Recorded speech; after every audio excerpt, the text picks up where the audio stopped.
Situated on the west coast of the Indian peninsula and bordering the Arabian Sea lies the largest city in India, Mumbai. Once called Bombay, it is currently the second most densely populated city in the world. But if you went 125 years back, instead of this singular metropolis, you would have found a cluster of 7 islands. Today, it consists of 2 districts, Mumbai City and Mumbai Suburban. Mumbai City is also known as Sobo for South Bombay. So in this video, let's break down this small but important part of the city. Before we explore the map of present-day Mumbai, we need to go back in time when it was 7 islands of a small fishing community. Around the 15th century, the Portuguese showed up and invaded it from the Koli fishermen people who had lived here for thousands of years. The name of the goddess they worshipped, Mumba Devi, gave the city its name. But then, the British East India Company came to India as traders of spices, and even though the primary motive at first was trade, slowly they started to get more interested in acquiring territory.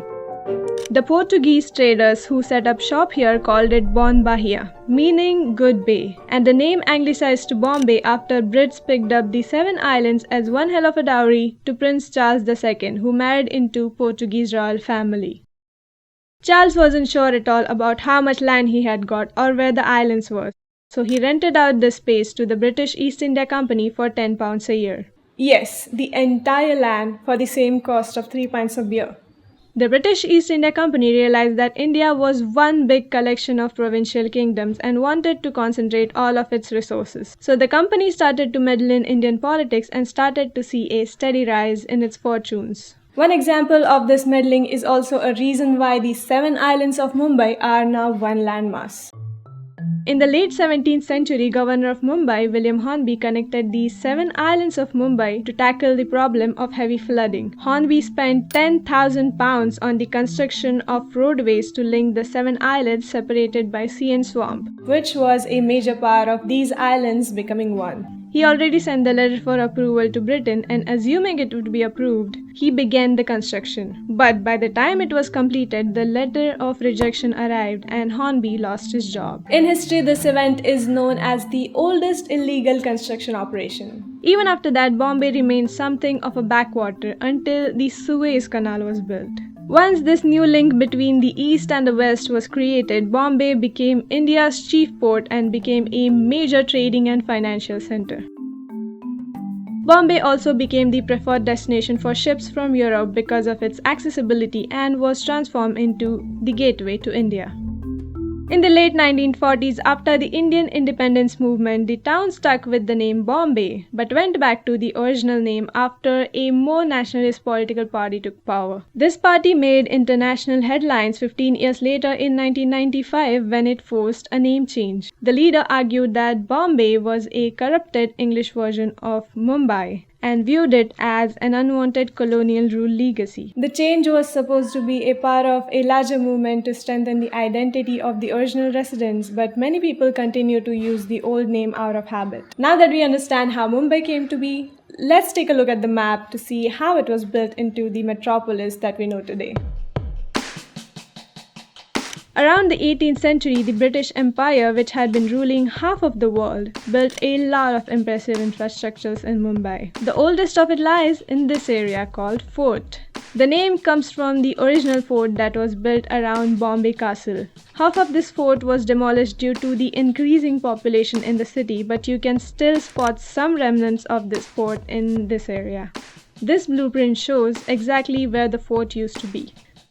Pin code of this area is 400001, which basically means this is where Mumbai starts. Today, Bombay Castle is behind this structure of Asiatic Library, and it serves as the headquarters for Naval Dockyard, and most of this area is restricted to civilians. The financial district is located in the southern part of the fort area. To the north of the fort is the principal business district, which gradually merges into commercial residential area. Most of the older factories are located in this part of the city. The fort area is home to 2 of Mumbai's most renowned landmarks. The first, Chhatrapati Shivaji Maharaj Terminus. It was built as the headquarters for the first railway system of India. This is the grandest neo-Gothic structure in the city. On top of the dome, you can see the Statue of Progress. There used to be a statue of Queen Victoria under the clock right here, which has been removed after independence.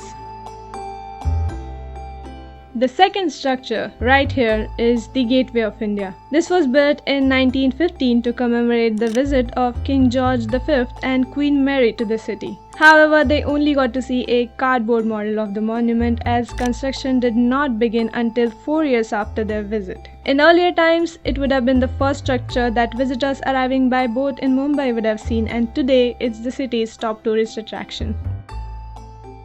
Behind the gateway there are steps leading into the sea where you will find boats waiting to take visitors on a ride to Elephanta Islands, which is only 400 meters away.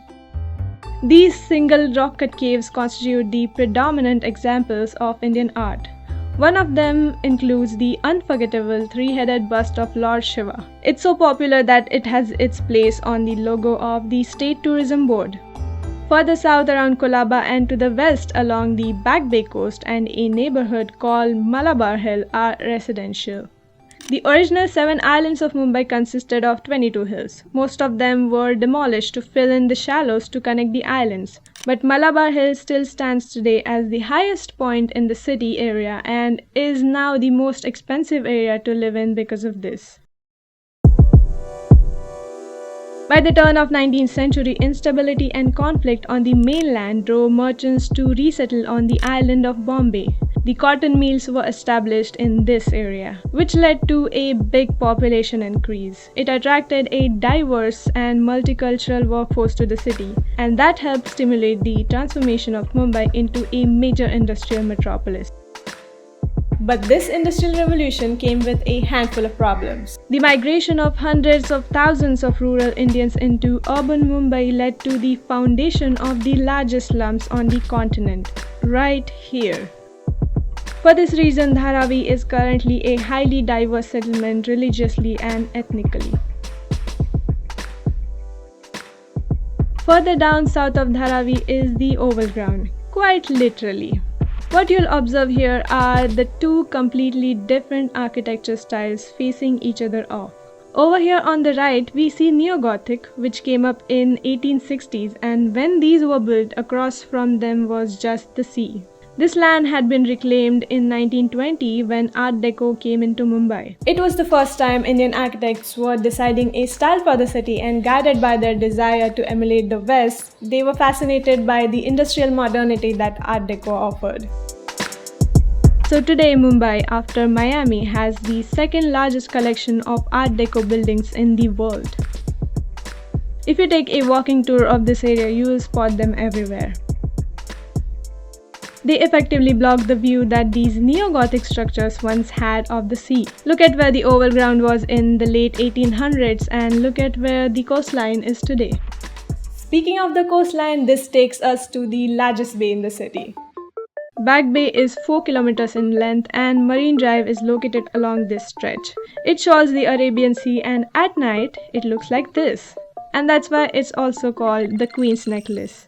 North of the Marine Drive is Worli Bay, and in the center of this bay is the tomb of Haji Ali, which was built in the 13th century. Looking over the sea, we have one recent structure that acts as a jewel in the contemporary architecture of Mumbai. This is called Mahim Causeway, and for a time it was the only road connecting the western suburbs to Mumbai's business district. This corridor became a bottleneck and was highly congested at peak hours. This bridge over Mahim Bay was proposed as the first phase of this freeway system, offering an alternative route to the original causeway. It was designed as the first cable-stayed bridge to be constructed in the open seas in India, and it's one of the longest spans of concrete deck attempted. Getting around in Mumbai is quite effortless. There is no mode of transport more integral to the city's functioning than its train system. It's called the lifeline of the city for a reason. But in town, the railway line is accessible only till here and here. And then from there, the town is most accessible by these black and yellow taxis, and there are literally the best buses that run frequently. You can also sign up for a double-decker bus joyride which takes you through most of the city's important sites.